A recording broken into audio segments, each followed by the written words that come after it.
S പറയും എന്താർത്താണ് ഇന്നലെ എപ്പോഴെന്തായി ഞാൻ രാത്രി 1 മണി ഞാനുണ്ടായി ആടെ എന്താ റൂമൊക്കെ എത്തിയാലേ അങ്ങനെ സാർക്ക് പറഞ്ഞ മാതിരി എപ്പോഴും എത്തി ഇന്നലെ വേണ്ടല്ലേ ആകെ ഞാൻ ഇന്നലെ രാത്രി ഒരു 10 കഴിക്കണം. രാവിലെ 10 മണിക്ക് ഒരു തുള്ളി വെള്ളം കുടിച്ചത്. എന്നിട്ട് ഭക്ഷണം കഴിക്കണത് രാത്രി വൈകുന്നേരം 7-7 ആകുമ്പോഴാണ്. അപ്പൊ ഞാൻ അവിടെ നമ്മളെ ലോഡ് ഇറക്കണോടത്ത് അവിടെ ഡ്രൈവർമാരൊക്കെ ഇങ്ങനെ വഴിമാറി കുത്തിരക്കോലെ പല അവിടുന്ന് വരുന്നല്ലേ ഓലിങ്ങനെ പറഞ്ഞിങ്ങനെ കുത്തിരക്കണുണ്ട്. അപ്പൊ ഒരു ചങ്ങായി ഇങ്ങനെ പറയണ്ട എന്തിനാണ് നമ്മളിങ്ങനെ കഷ്ടം ഓലൊക്കെ നമ്മൾ പറയുന്ന മാതിരി തന്നെ രാവിലെ നേരം പലത്തി നേരം വരെ ഒന്നും തിന്നിട്ടില്ല. അപ്പൊ എന്താ പ്രശ്നം? അപ്പൊ അതിലൊരു ചങ്ങായി ഇങ്ങനെ പറയണ്ട എന്തിനാ അത് ആർക്കും വേണ്ടിട്ട് നമ്മൾ ഈ അർത്ഥം വെച്ചത്. അപ്പൊ ഞാൻ ചോദിച്ചു ഒപ്പുള്ള ചങ്ങായി ഡ്രൈവർമാർ എന്തേ പ്രശ്നം? ഞാൻ ഇപ്പൊ ആറ്റി തൊരിഞ്ഞ പെരീക്കൊന്ന് വിളിച്ചതാ. പെരീക്ക് വിളിച്ചു നോക്കിയപ്പോ പെരീന്ന് പെണ്ണുങ്ങള് പറഞ്ഞു പെണ്ണുങ്ങളോട് ഞാൻ അതൊക്കെ പറയുന്നുണ്ട്.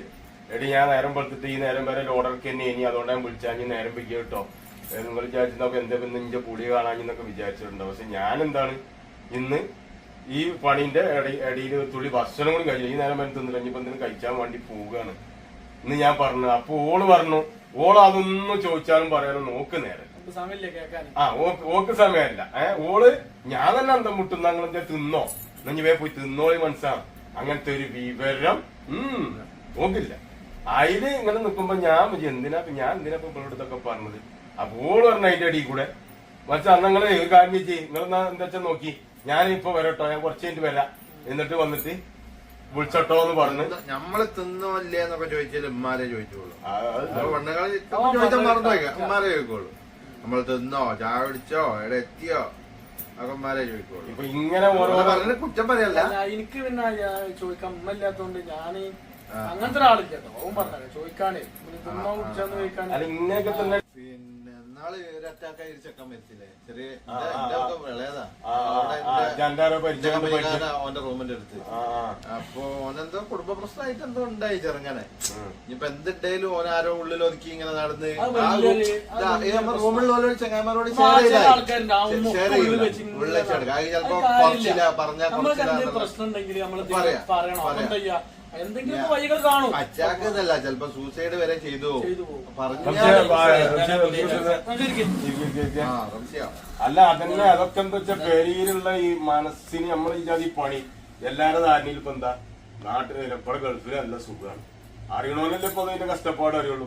പെരിയില്ലോല് ഒരു സമാധാനം തരണ്ടേ നല്ലിപ്പോ പഴയ മാതിരി നമ്മൾ ടെൻഷൻ ആകുന്നൊരു കാര്യം നമ്മളൊന്നും ആലോചിക്കാതെ എങ്ങനെ പോവാ. ഒന്നാമത് നമ്മള് ഹോട്ടൽ ഭക്ഷണം മെയിനായിട്ട് ഹോട്ടൽ ഭക്ഷണം നല്ല വണ്ടി പോവാണ് വണ്ടിയിലെ കടുത്തോ പറഞ്ഞാൽ അതിന്റെ പകുതിയേ ഉള്ളൂ. ആ പകുതിയിൽ ചുരിഞ്ഞിങ്ങനെ കടുക്കുക. ആ വളവ് രാവിലെ നീച്ചൊന്നും ഇങ്ങനെ ആക്കുമ്പോഴുള്ള സുഖം ആയാസത്തിൽ കടന്നുറങ്ങാൻ നമ്മൾക്ക് ആ പെട്ടിക്കൂടലല്ലേ പറഞ്ഞു നിർത്താറില്ല നിർത്താറില്ല. സ്റ്റോപ്പ് ഒരു മിനിറ്റ്. ഉറക്കം വണ്ടി ഓട്ടുമ്പോ നമ്മള് വിക്സ് വരെ തേച്ച് നോക്കും. പക്ഷെ നമ്മളെന്താ വെച്ചാല് ഒരു കാര്യം ശ്രദ്ധിക്കുന്നത് നമ്മളൊക്കെ രാവിലെ നീച്ചുന്ന സമയത്ത് നമ്മളെ ആരെയും വിളിച്ചിട്ടുണ്ടോ? നമ്മളെ ഫോൺ വിളിച്ചുമ്പോ നമ്മളറിഞ്ഞു രാവിലെ നമ്മള് ഫോൺ എടുത്തില്ല. ഇപ്പൊ നമ്മളെ വണ്ടിയിൽ ഡീസൽ എത്ര ഉണ്ടോ അത് കജ്ജോളം വണ്ടി സ്റ്റാർട്ടായി കിടക്കും. നമുക്ക് എന്തായോ ആരാ നോക്കണം നമ്മള് വണ്ടിയിൽ കിടക്കാണ്. നമ്മളെ സാഹചര്യം എന്തെങ്കിലും സംഭവിച്ചു കഴിഞ്ഞാൽ ആ വണ്ടിയിൽ നമ്മളെ പെണ്ണുങ്ങളെ പേർക്കാരും വിളിച്ചത് വിവരം അറിയിച്ചിട്ടുണ്ടെങ്കിൽ ആ ഡീസൽ കച്ചവടം നമ്മളെ വണ്ടി കിടന്നാണ് അങ്ങനെ അങ്ങോട്ട് എല്ലാ വണ്ടിക്കാരും കിടന്നുറങ്ങണല്ലേ.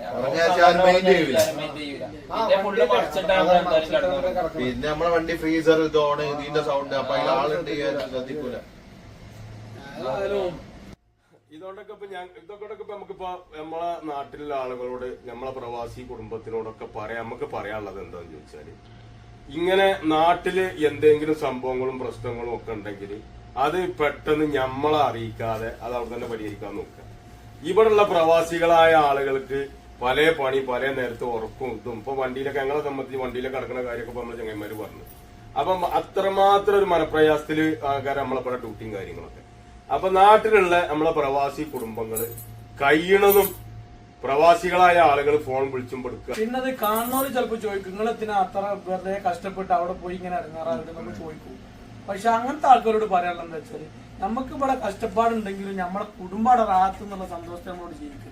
അതിനോണ്ട് ഇതിന്റെ ബാക്കിൽ വെറുതെ കമന്റ് ചെയ്താൽ നമ്മൾ ഇറങ്ങാറാക്കും. നമ്മുടെ നാട്ടിൽ പല പിരിവുതൊക്കെ നമ്മൾ പ്രവാസികളെ കൊണ്ടുതന്നെ എന്തൊക്കെ കാര്യങ്ങൾ നമ്മുടെ നാട്ടിൽ ചെയ്യുന്നുണ്ട്. ചിലവർ ചോദിക്കും എന്തിനാ ഇപ്പൊ നിങ്ങൾ ഇറങ്ങാറായി അവിടെ നിൽക്കണം ഇങ്ങോട്ട് പോകുന്നൂടാന്ന് ചോദിക്കും. അത് നമ്മളെ